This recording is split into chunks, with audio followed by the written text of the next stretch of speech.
नमः श्रीयतिराजाय विवेकानन्दसूरये सच्चित्सुखस्वरूपाय स्वामिने तापहारिणे.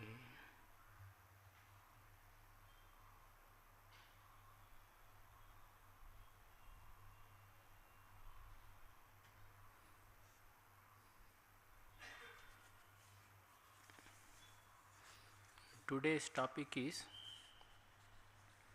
Swami Vivekananda's concept of man. Of course, man includes here women also. Don't mistake me. It is better to use the Vivekananda's concept of women, I think. Women considers man also. Is it not? She considers he also. The word she considers he also. Anyway, Swami Vivekananda used that term. Everywhere he uses the word man, and he means both men and women, human being as such. In general, we can say human being. We read in Sri Ramakrishna's Gospel of Sri Ramakrishna. There, Sri Ramakrishna again and again emphasizing the concept of God. Again and again, he insists that the goal of human life is to realize God. So his religion is God-oriented. Sri Ramakrishna's religion is God-oriented. And he narrates one particular story in which Brahmin meets a Brahmin from India meets Socrates, and he inquired, what is your goal in life? And Socrates told, it seems, to know about man. And the Brahmin retorted, it seems, how can you know man without knowing God? How can you know man without knowing God? Sri Ramakrishna used to narrate this story. But Swamiji would say, how can you know God without knowing man? That is also true. You have to know ourselves first. When you know our own real nature, then only you will be able to develop real love for God. That's what Swami Vivekananda always used to emphasize. That is why faith in man. If we may have faith in hundreds and thousands of gods, but unless you have faith in yourself, there is no salvation for you. That's what Swamiji always emphasized. So that means for Vivekananda, man is most important, very, very important. He says in the Bible, it is said, it seems, man is created in the image of God. But he turns it, Swami Vivekananda turns it and says, God is created in the image of man. God is created in the image of man. If man were not there, who will conceive God? Who will conceive religion? Religion would not be there at all. Animals cannot conceive of religion at all, higher ideals at all, higher values at all. They can't conceive of God. It's only man who can conceive God. He can think of God. He can manifest God within himself. He can become God. It is possible that possibility is there in human being only. So that is why the God is created in the image of man. That's what Swami Vivekananda says. In one place, Swami Vivekananda says, the synthesis of all the highest ideals of beauty, of sublimity, and of power gives us the completest concept of loving and lovable God. So he says, all the higher ideal man has got, the spiritual, highest spiritual ideal man has got. That is embodied in the form of God outside. We worship our own ideal. That's what Swami Vivekananda says. He says, highest, the synthesis of all these things. Synthesis is a harmony of all these ideas. Highest ideals. What are the highest ideals he speaks of? Highest idea of beauty. God is the most beautiful, we say. Most beautiful. And sublimity, he is the most sublime reality man can think of. He is the most powerful being we can think of. All the higher ideal, zenith of all the higher ideal, that is God. Sarvajna, Sarvajnatva, Sarvashaktitva, all these things we know. We have, whatever that ideal we have, I have got an ideal of knowing everything. That ideal is there. The highest knower is God. I have got the ideal of having the power. Everybody has got desire to have power. And highest zenith of power is God. He is most powerful, all powerful we say. So that is how the concept of God has arisen. That means concept of God, according to Swami Vivekananda, is nothing but the manifestation of our own highest ideal in life, spiritual ideal in life. We manifest it, we embody it outside and give a concrete form to it and worship it. Swami Vivekananda used to say, I may have to born again because I have fallen in love with my man, he says. So that is how he used to love man so much. In America also, he would say he is not interested in sightseeing, etc. He was interested in to see what man has created. What man has created. That is why Swami Vivekananda had a great love for man. He also says, as I grow old, I feel that everything lies in the manliness. And this is my new message, he says. So you have to develop that manliness. We must become real men. And also we find the most of the definitions of religion Swami Vivekananda gives are also reference to man only. He says, religion is the manifestation of divinity already in man. And also he says, religion is raising the animal man to the human being, and from there raising him to the divine level, making the God man. Animal man into God man. That is religion. That is also related to reference, has got reference to man only. So when the real potentiality, that is divine potentiality within us is manifested, then what happens, man himself becomes God. God is not something outside, above the clouds. He is within our own self. He is our own self. He is our own self. So that is why you have to manifest the divinity within us. And then only, as Sri Ramakrishna says, we derive the great sense of fulfillment within our life. So when any fulfillment of any object, comes only when it is used for its own sake, for the manifestation of its own potentiality. For example, the seed, I always give the example of the seed. Seed can be used for so many other things, but only when it is allowed to germinate, manifesting its own inner potentiality, then only its purpose is fulfilled. So human life also will be fulfilled only when we are able to manifest the divinity, real potentiality within real man within ourselves. That is what Swami Vivekananda always used to say. So that is why Swami Vivekananda always used to say, the man is the highest creation. It is a very common idea in every religion. Man is the highest in creation. And he used to quote one particular story from the Bible.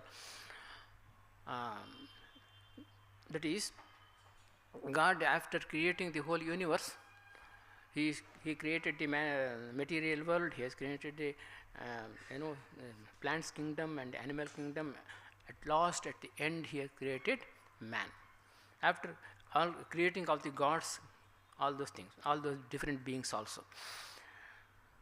Then he asked all the beings, even the gods also, make a prostration before man. After I have created man as the highest being, you must all pay reverence to him. he insisted. And all the gods did so, except one called Iblis. And God cursed him, and he became the Satan, Rakshasa. He became the Rakshasa, it seems. That's what that story is there. Quoting that story, Swami Vivekananda says, man is the highest in creation. Man is the highest creation. This human body is the greatest body in the universe, and the human being, the greatest being. That's what Swami Vivekananda himself expresses. There is another nice story in the Greek mythology. There is a Prometheus, one god was there, and after whole creation is over, God assigned the Prometheus to distribute the different powers to different animals and other beings. And he gave so many powers, so many things to Prometheus. And Prometheus came with all his different kinds of powers to distribute to the different beings. For example, he has given the power, the physical strength to the elephant. He has given beauty to peacocks. He had given beautiful voice to this, what is it called? Kogile, cuckoo bird. And like that, he has distributed all these things. And he went back after distribution. Everything is over, everything is exhausted. He went back. And he told, oh, you distributed everything? Yes, whole thing distributed. What did you give to man? Oh, sorry. When I come to the man, whole thing is exhausted. I could not give anything to man. Oh, what a mistake you have committed. It's a great mistake. I have created man as the highest, and you did not give anything to him. It's a great mistake you have committed. All right, I myself will go and reside in him, he said.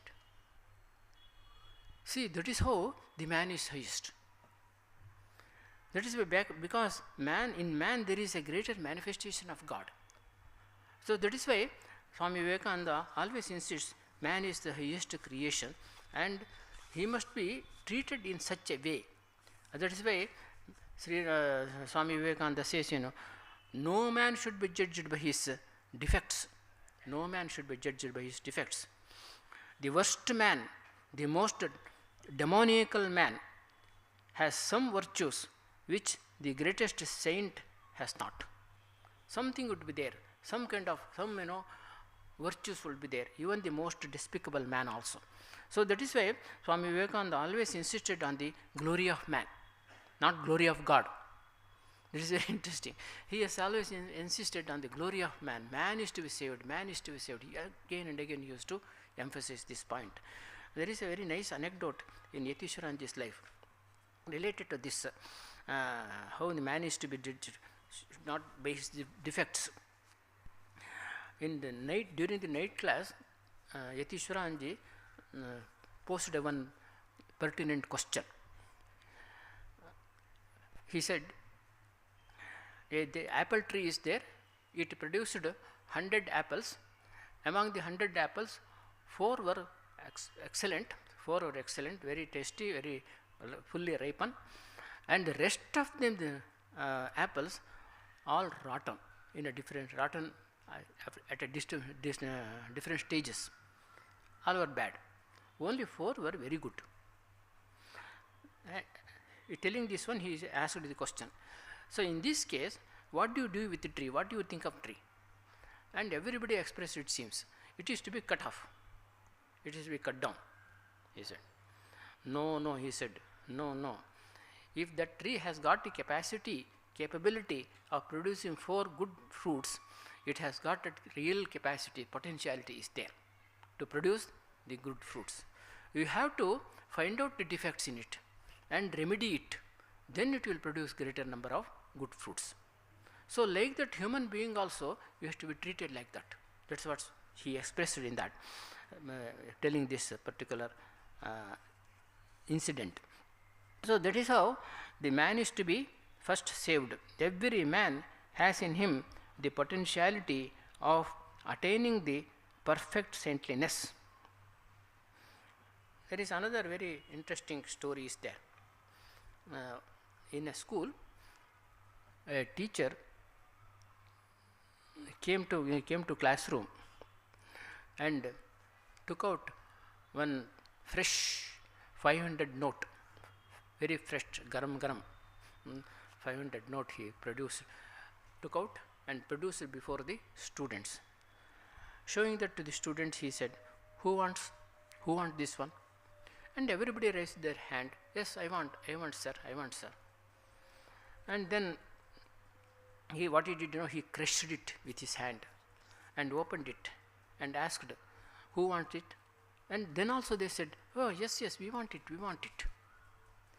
And what he did, he put it on the ground and soiled it nicely, stepped on it, stamped on it, and took it up and asked, who wants it? Then only they said, yes, we want it. Then he explained the meaning of this story. See, thing is, this 500 rupees, however soiled it is, however bad it is, torn it is, smelling, it may be infectious also, still it does not lose its value of 500. It always remains, that value always remains, whatever may be its condition. Similarly, man also has got that potentiality. However degraded he may be, however despicable he may be, however gone down he may be, but he has got that potentiality within him. He may rise. So you have to have that confidence in human being. That faith must be there. That faith in oneself is a very most important thing Swamiji always emphasized. That is why Swamiji said, man is first to be saved. He must be given food, education and spirituality. There is a nice anecdote is there in Swami Vivekananda's life.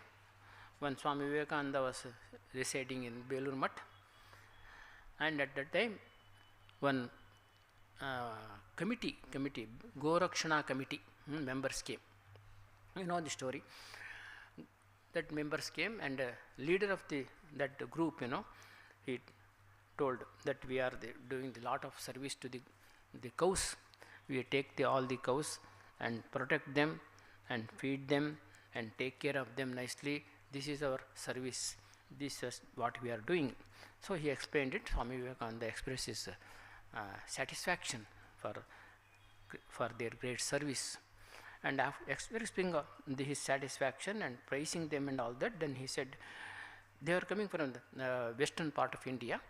And he said, in the western part of India, there is so much of, because of the famine, so many human beings men or women, children are all dying, it seems. Are you doing anything for them? Serving them? And they expressed, no sir, we are not doing also. We are only concerned with the cows, not human beings. What is this kind of service? If human beings are suffering without caring for them, without doing anything, then what is this service you are doing to the animals like this? Is this a service? Is there any meaning in it? He was rebuked them. Then they said, after all, it is said, in our scriptures, they are the Gomatas, they are our mothers. And immediately Swamiji said, yes, only those mothers only can produce children like you, he said. Well, of course, they could not understand the fun of it. And afterwards he said, I don't care for the people who take care of the animals, neglecting the human being. I don't care for them. First man is to be saved. Then only rest. Then again they insisted, you please give something, some contribution you give for this service activities that you are doing. And he said, no, I am also a monk, I am also a beggar. How can I give any contribution to you? You can't. Even if I get some money, first I will utilize it for the sake of man, serving the man, not the animals, he said. So that is how Swami Vivekananda always used to emphasize on this human being is most important, man is most important. So that is why he said the man is to be first saved, served and taken care of. Then everything will happen. Automatically everything will happen. Everything, whole society will change. Because without the man, it is a man who gives value to everything, is it not? Who gives value to things of the world? If the cows are there, who gives value to the cows? Man is not using the cows, taking care of the cows, where would the cows would be there? They will be in the forest perhaps. It is because of the man only, cows has got so much of importance. When earlier, when we were studying in the primary school, there is one poem used to be there. The cows are, ಮೂದಲಿಸೋದು ಅಂತ ಹೇಳ್ತಾರಲ್ಲ ಇಂಗ್ಲೀಷ್ನಲ್ಲಿ, ಅದಕ್ಕೆ ಏನು ಹೇಳ್ತಾರೆ ಗೊತ್ತಿಲ್ಲ. They were telling human being, what is the use of yours? You are nothing. So everything related to us has got value, Everything related to us. Milk has got value, the skin has got value, even the cow dung also has got value. Everything has got value related to us. And you are nobody, you are nothing, you are useless. The cows are telling to man. It's a very popular poem. And it is okay, as a poem it is good, as a poetry it is good. But philosophically thinking, it is because of the man only, everything related to cows has got value. If the man is not, that's why man is a measure of everything. Homo mensura. In Greek, she said, there is a very famous statement, homo mensura. Homo mensura means the man is a measure of everything. It is man who gives value to everything. When Swami Vivekananda was traveling in Europe,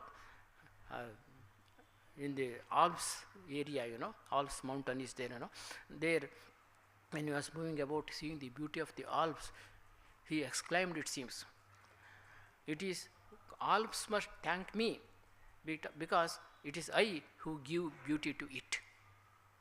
Who gives beauty to Alps? Who gives beauty to flowers? Who gives beauty to all the natural beauties that we are experiencing? It is man. Without man, how can there be any value for anything in this world? No values at all. That is why man is highest. Man is to be taken care of. So this is how Swami Vivekananda gave so much of importance to man, infusing so much of confidence in him. That is most important. Infusing so much of confidence. Yes, I am the highest. I have to express my highest. I must be of the best of myself. So this is how he infused great confidence in man. This is most important service Swami Vivekananda has done. Raising the man to the highest level, raising the man to the God level. Man is in the West, man was considered as the original sinner. He is sinner. Man is considered as sinner. But Swami Vivekananda declared, man is divine. Man is divine. It is a sin to call man as a sinner, he said. So this is how Swami Vivekananda raised the man to the divine level. Now we come to certain practical aspect of Swami Vivekananda's teachings. It is okay, the man is the highest and all that. It is very nice to think about it and talk about it and all that. What is the predicament of man? What is the condition of man? What are the problems and sufferings he is undergoing? What is his present condition?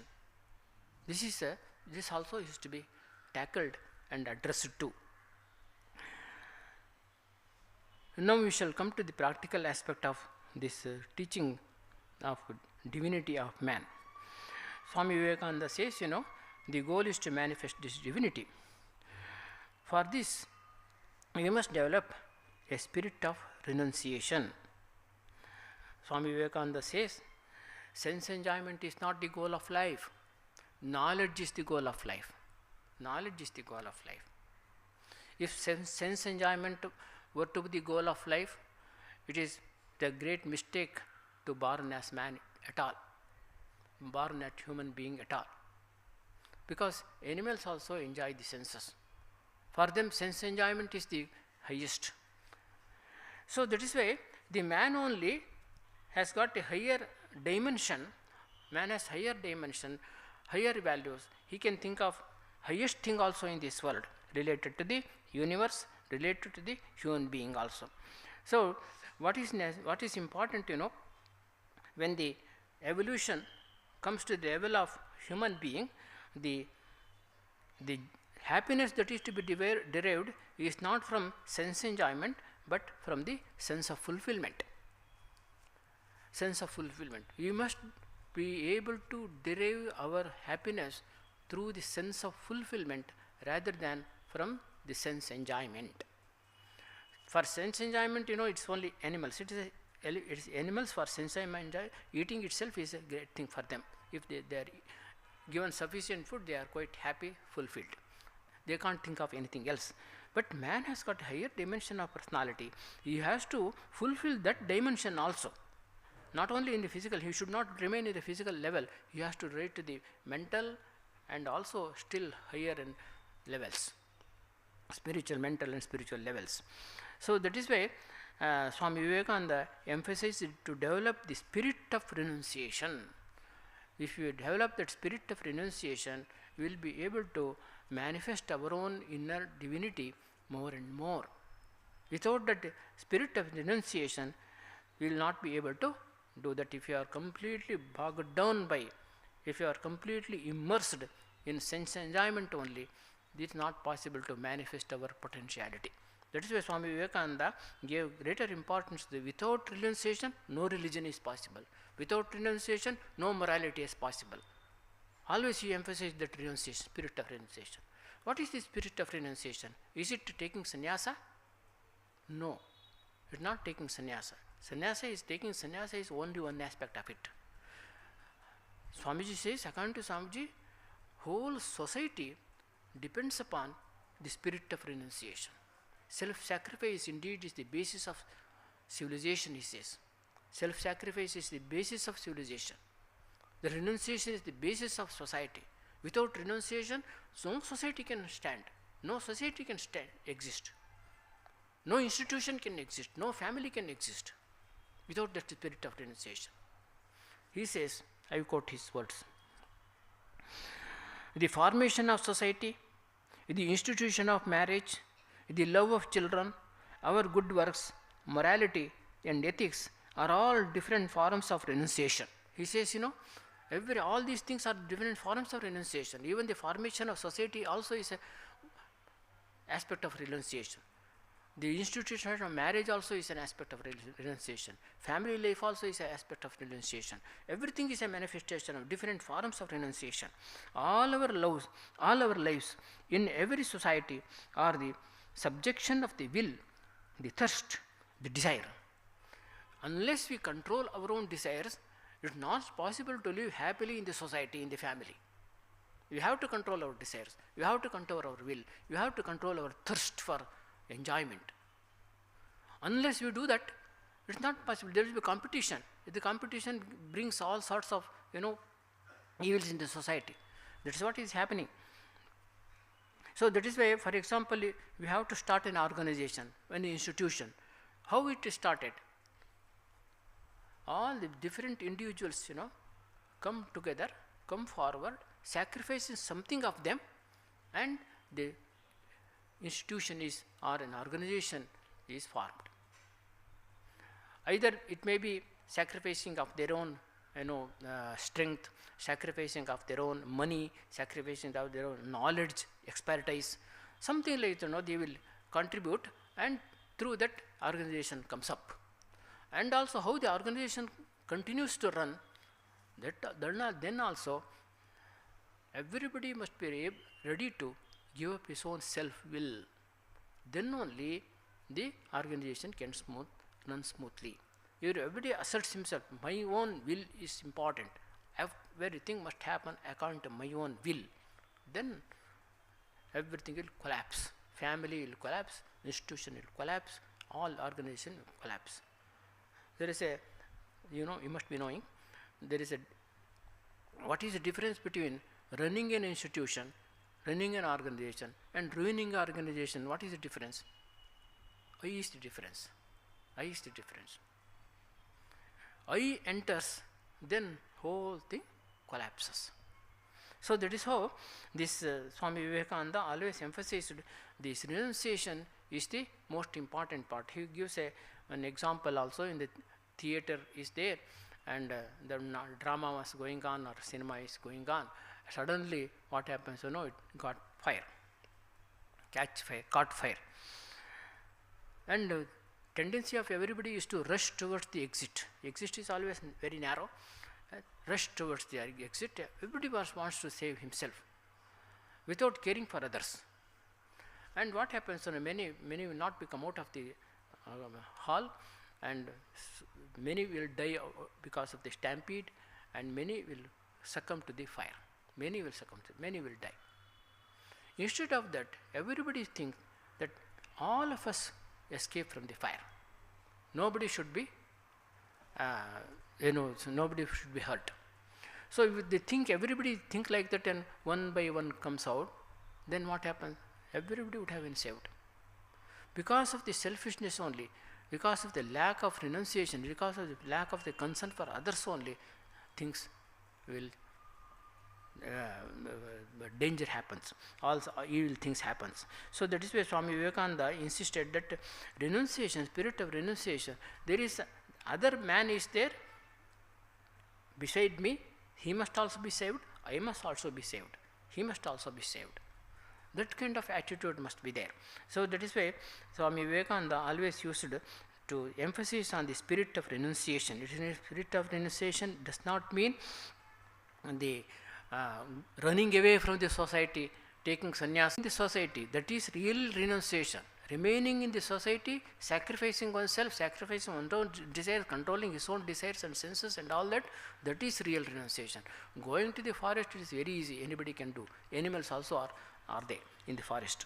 But that is amidst the human being, remaining in the midst of the human being, if a person is able to control his own senses, control his own desires, ego, that is most important, then that is real spirit of renunciation.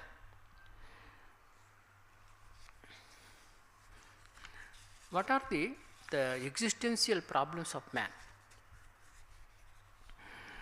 In the earlier time, in the philosophical field, the philosophers gave more importance to the metaphysical questions. Metaphysical questions means related to the God, the origin of the universe, related to the self within, related something beyond that. They are more interested in how the cosmology, etc., and the metaphysics related to all the cosmology, how the universe has, what is the relationship between the God and the universe, what is the relationship between God and a man, what is the concept of God, what is the nature of God, what is the nature of the self. All these things, these are the important questions they were discussing. Then later on, most of the philosophers, especially modern philosophers, thought these are all the useless questions. What is use of thinking of all this? Simply unnecessarily wasting of one's own mental energy. They give more importance to the present predicament of man. What is the condition of man now? He managed to be saved first. What are these problems? What is the existential problems he is facing? How to solve? How to come out of it? These are the problems. That is existentialism. This is the question existentialism has tried to tackle. That is why in existentialism, if you read some of the essays related to existentialism, you get a very depressing and very despicable, very pathetic condition of man's predicament. Very pathetic. If you read that one, you will feel completely something, zest for life completely gone. Like that, they give a very pathetic condition of human predicament. And Swami Vivekananda also he has also tackled the existential problems. He also speaks about it. But according to Swami Vivekananda, existential problems cannot be solved at the existential level itself. One has to transcend it. One passage I will read out of Swami Vivekananda. You will give as if existentially speaking, as though existentially speaking like that. Such a depressing and frustrating description he gives of the predicament of man. In a paper on Hinduism it comes. Is man a tiny boat in a tempest, raised one moment on the foamy crest of a billow and dashed down into yawning chasm, and the next rolling to and fro at the mercy of good and bad actions? A powerless, helpless wreck in a ever raging, ever rushing, uncompromising current of cause and effect. A little moth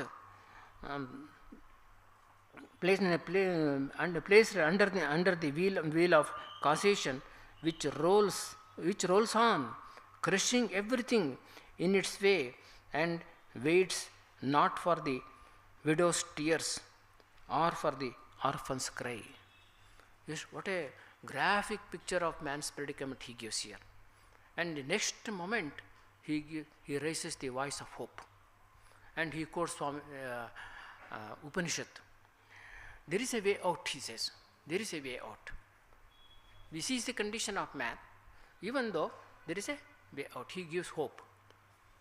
That voice of hope he quotes from Shvetashvatara Upanishad. Vedahametam purusham mahantam adityavarnam tamasah parastat tameva viditva atimrutyameti nanya pantha vidyate yanaya, he says. He quotes. So, when Rishi raises his hand and declares to the whole mankind, so I have seen that reality. I have gone beyond all these miseries, all the man's predicament. I have seen that reality. And after realizing, after experiencing that reality, only it is possible to transcend all these things of this relative world, of the dualities of the relative world.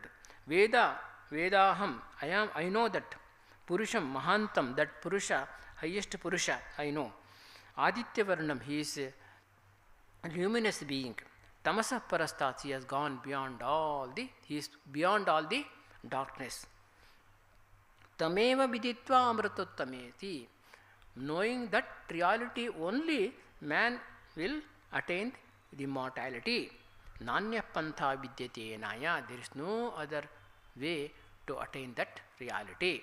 So that is why you have to have the spiritual orientation. If you have that spiritual orientation, then only it is possible to transcend the what is called these existential problems that is raging in the man's condition.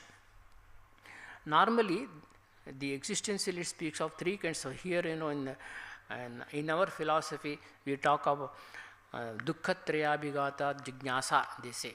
The philosophical jignasa, philosophical investigation is there because of we are tortured by three kinds of miseries. Adi Devika, Adi Bhautika, Adhyatmika. Because of these things, these philosophical questions has come, philosophical investigation has come into existence. Otherwise, if a man were to be happy, he would not have think of the philosophy, he would not have think of the God at all. So that is why this happened. So they as we think of the Dukkhatraya, they will talk about the three dukkhas. What are the three dukkhas they talk about? Contingency, powerlessness, and scarcity. Contingency, powerlessness, and scarcity. Contingency means everything changes. Nothing is permanent. Nothing sustains in this life. Nothing sustains. Everything is changing. That is very depressing. Let's say. That is very depressing. Contingency. So nothing is constant in this life. The human body also is constant. Today, if I am happy, tomorrow I will be very miserable, very unhappy. So like that, everything changes. That is one of the depressing aspect of the life. Another thing is we are so helpless, powerless. You can't change anything. You can't do anything. Even if you are seeing the people are so much of suffering, we are helpless. You can't. We have to just see and close our eyes. That's all. Nothing can be done. So like that our condition is there. We can't change anything, can't do anything to improve the situation. There's helplessness there, powerlessness is there. That is another problem. That is helplessness, is really very painful, very painful. When we have got something, we know it is wrong, but we can't do anything. We can't do anything. That is helplessness is a very, very painful. That's what psychologists are of the opinion. Very painful it is. And scarcity. It's not scarcity of food. It is not scarcity of money. It is not a scarcity of the things of the world. It is the scarcity of love and understanding, compassion, empathy. That is a greatest misery, greatest source of misery in this world, especially at present moment. So nobody is there to listen to you. No, who cares for others? Everybody is for himself. That kind of situation is there. So that is why that scarcity is there, scarcity of love is there, scarcity of understanding is there. Nobody is there to understand my problems. I can't express myself.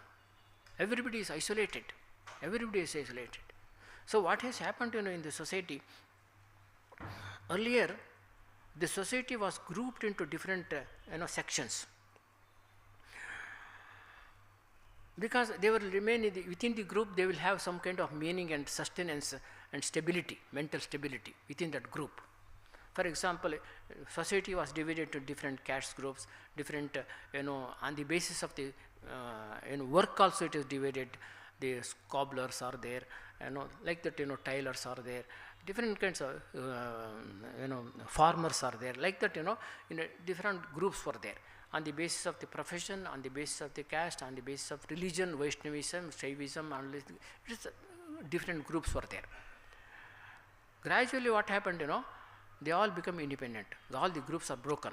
Nobody now nobody can be identified as belonging to the Vaishnavism or Shaivism or the Shaktaism or anything, belonging to any particular caste also is not there. No group is there. He become independent of all the group, but he has not developed the stability, how to sustain his own independence. Being independent is okay, but is he able to sustain that independence? Independence means responsibility, self-responsibility. Is he able to bear that self-responsibility? So because of that, all the problems are rising. He is not able to sustain himself. Earlier, because he belonged to a particular group, whether good or bad, that's a different thing. I am not going to talk about it. Within that group, he has got some kind of stability. Out of the group, he is nobody. He is nobody. Nobody would care. Within the group, he has got stability. Group will protect him. So like that situation was there. Now things are changed. So that is why man has become independent, but not. He is not able to sustain that independence. That is the main problem with the man. That is why there is a tendency to escape from freedom. Escape from freedom, one particular book is there. He tries to escape from, he is not able to sustain that freedom, he wants to escape from it. So through different ways of, he tried to escape from it. So submitting himself to some authority, or making others to submit himself, making them others to submit to himself, to dominating over others, either dominating over others, making them slaves, as he wants to treat them, as he wants to take their help and all that. So like that, what happens, in the either through submission or through domination, he tries to escape from the freedom. That's what they say, that psychologists are of the opinion. Anyway, what is happening, because of the independence, man has become independent but not able to sustain his independence. That is why he is facing a lot of problems. The physical problem is there. Physical problem, Swami Vivekananda speaks of physical problem, that he has to, teaching the Vedanta to a hungry man is a sin, he says. That is why man is to be saved first. He has to be fed, he has to be educated, he has to give culture, religion, and all such things must be given to him and made him really stand on his own leg in every respect. That is first thing. And there is a mental problems are there. Now it seems the problem, physical problems, more than the physical problems, earlier physical problems were very pertinent, very important. It was a great thing for the man to be faced. Now slowly it seems the problem has shifted from the physical level to mental level. Now the mental problems are more. Man is suffering in so many different ways, depression, tension, what not, so many things, all these things. The loneliness is most important, very acute problem man is suffering from, loneliness. In the midst of the people, in the midst of the people, he feels lonely. Very unfortunate. Nobody is there. So, this is the predicament of man. So, that is why, how to solve this problem? Swami Vivekananda's solution is, first of all, he says, we have to have the strong character. If the strong character is there, all the mental problems can be solved and faced, and you will be able to face all these problems. Even if we are very lonely, nobody is to care for us, the strong character is there, you will be able to sustain that one. So that is why Swami Vivekananda always emphasizes the character. Character is most important thing. How the vrittam yatnena samrakshet, vittam yeti cha yati cha. Akshino vittata kshinaha, vrittatastu hato hataha. There is a nice couplet is there in Sanskrit. This vritta means character. The character is to be saved with all our strength. Vittam yeticha yaticha. Vitta means wealth, comes and goes, we don't have to bother about much. If the vitta is lost, that is wealth is lost, it is no loss at all. Akshino vittata kshinaha, vrittatastu hato hataha. If the vritta is gone, vritta means character, everything is lost. If the money, wealth is lost, nothing is lost, the character is lost, everything is lost. So this way, that is what the Sanskrit sloka says. So that means charitra is most important, character is most important. If a person develops a strong character, he will be able to face all the life's problems. That is most important point Swami Vivekananda is very much emphasizing. How the charitra, this character is to be developed. Swami Vivekananda says, how the character is formed. This is the accumulation of all the past samskaras. Through that, the character is formed. For example, you go on thinking of the good things only constantly, deliberately, consciously, thinking of the good things only, and talking of the good things only, doing the good things only. Then what happens, then he will be able to develop the good character. Same thing with reference to the bad character also. So that is why what is important, it's a character is nothing but a habit formation. Habit, what kind of habit we develop? See, you develop such a habit is so strong, then you will not be able to do anything. Even if you want to do something bad also, it's not possible. The character, that habit will not allow me to do that. In such a way it possesses me. So that is why you have to develop that good character. It will possess me like anything. You will not be able to do anything bad. So strong it is. When there is a nice story is there. One disciple and a guru, that teacher, was moving about, and disciple complained to guru, the teacher, how is that even the small mistakes also you point out and scold me? Even for the small mistake I commit. What is this? He was complaining to Guru.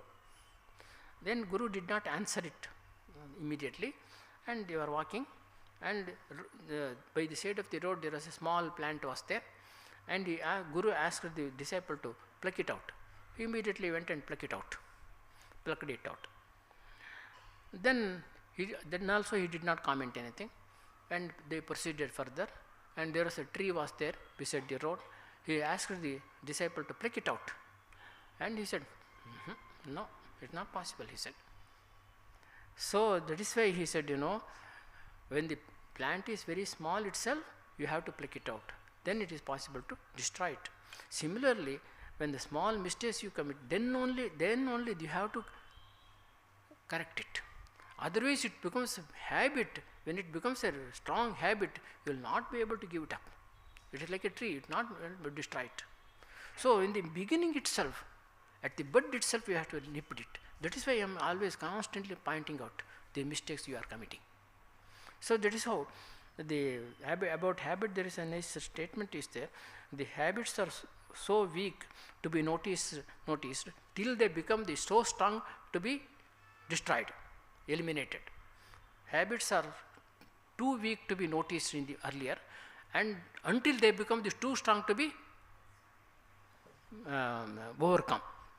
So that is how first immediately we will not be able to make out the habits are so strong. Then afterwards, when it becomes so strong, you will not be able to overcome it. You will not be able to come out of it. So that is Charitra Shuddhi is most important. Swami Vivekananda is emphasizing on that. Another solution Swami Vivekananda gives is, we have to take up an ideal in life. Life with an ideal. He says, if the man without an ideal commits 50,000 mistakes, and man with an ideal, he commits only 10,000 mistakes. So that is why it is better to have an ideal. So if the ideal is there, he commits less mistakes. Through that, he will be able to correct himself and improve himself. That is why ideal is in life is most important thing. You have to hold on to the ideals with all our strength, and that ideal will lead me further and further to improve myself. That will show this is something like a light in the darkness. It will help me to move forward, eliminating all the dangerous points on the path. So that is why this is one thing to be noted. I don't want to highlight these points anymore. And another third point is the positive attitude. Normally we have got a tendency to blame the life always. Blame the life. Life is all full of miserable problems and difficulties and all that. You must develop a positive attitude. Upanishads, Rishis, Vedic Rishis are of that type. They never cursed the life. They always take life to be very, in a positive way. They loved the life. That is what Swami Vivekananda says, he himself says, joy of life. First of all, we have to experience the joy of life, he says. The first step is joy of living. To laugh is better than to pray, he says. It is a very paradoxical statement. You may not like this statement. To laugh is better than to pray. Pray means cringing attitude. Sometimes cringing attitude before they got, oh, I can't do anything, please help me, like that. I must be strong. Why should, they say, a particular statement is there in English I read. You should not go to God and say that your problem is so big. Instead of, you must go to God and say, you are so big, my problem is nothing. You have to express like that. You have to pray like that. So that must be attitude. Swami Vivekananda always emphasizes that kind of attitude. Get rid of misery. Do not, for heaven's sake, infect others with it, he says. So always having the morose face and all that, he never liked it. Always you must be jovial in spite of all. Swami Vivekananda, what an amount of sufferings he had, it. And always he was jovial, happy, cutting the jokes and all that. And in the West, when he was there, people, the Christians used to criticize him. What is this? As a yogi, you must be having the long face and all that. Instead of that, you are laughing and cutting jokes and all that. What is this? Our religion is a religion of joy, he said. Religion of joy. So you have to enjoy religion. So that is why Swami Vivekananda always uses the positive aspect of life, not to cursing the life, but accepting the life as a source of joy. If you have that strong character, you will be able to enjoy life in spite of all the problems and difficulties. I will narrate one particular story. I must have narrated earlier also. One old philosopher was there. Philosopher, he always used to be very jovial and happy and all that. That philosopher. And last days came, and he was laying on the deathbed, and he called all his friends and relatives and told them, "This is the last scene of my drama of life. Last scene of the drama of my life.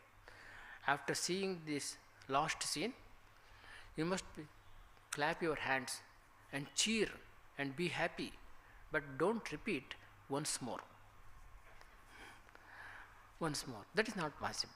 So even at the time of death, he was able to express like this. That is how he took life. That is most important. So that is why, and when the Guru asked the disciple asked the Guru, "Is there a life after death?" And the Guru told, "That is not an important question. Is there a life before death? That is most important. How we live before death, most important." And the spiritual problem is there. So already time this is not able to complete this. Spiritual problem is there. That hunger of the ego, that is most important. It always needs support. It always needs protection. And ego means to be. For ego, to be is to have. To be is to have. Because ego, to be not possible for ego, because ego is not there. It has no existence, real existence. So it is an illusion. So that means it has to have something, hold on to. That is why hankers for power, hankers for happiness, hanker for something to hold on. So that is why he always wants to possess and possess and possess things. So that is why through possessing something, having something, it asserts its life, its existence. So that is how it dominates over our life. So that is why the ego is to be satisfied with the spiritual sustenance. We have to turn our ego within ourselves. Now ego is hankering food from outside. It's always hungry. It wants appreciation. It wants, all the power, position, everything. It's so hungry. It's hungry of things. How to feed this ego? Not with the external things. It's not possible. It's a bottomless pit. It's a bottomless pit. Greed is a bottomless pit. It can't fill it. So you have to turn within ourselves and try to draw spiritual sustenance from within our own self.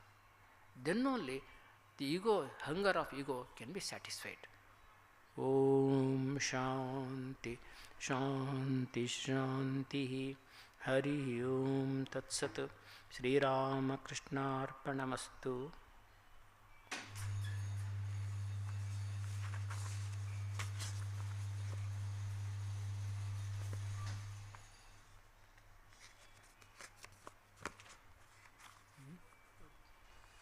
ಏನೇ ಅದು